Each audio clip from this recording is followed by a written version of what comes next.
Bonsoir à tous, merci de nous rejoindre à cette édition spéciale.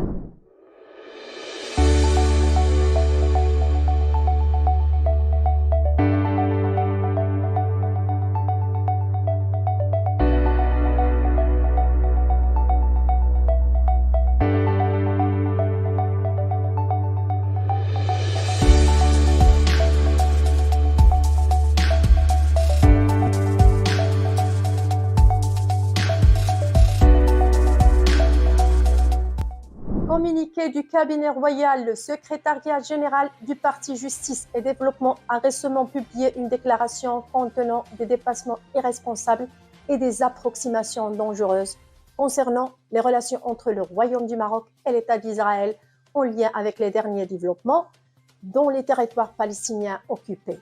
À cet égard, le cabinet royal se signe et souligne ce qui suit.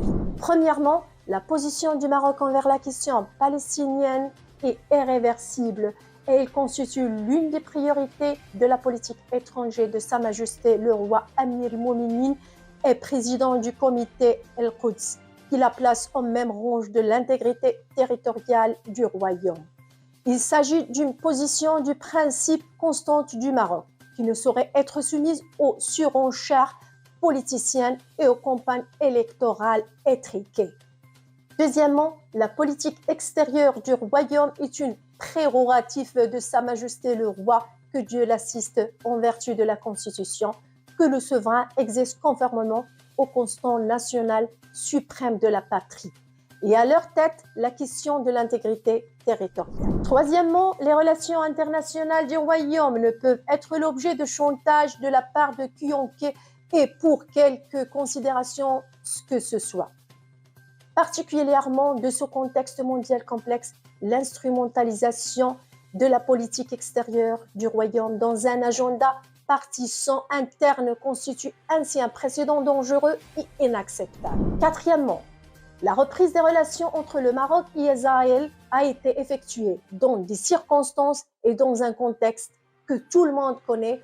Elle est encadrée par le communiqué du cabinet royal du 10 décembre 2020 et celui publié le même jour à la suite de la communication téléphonique entre Sa Majesté le roi et le président palestinien, ainsi que la déclaration tripartite du 22 décembre 2020 signée devant le souverain.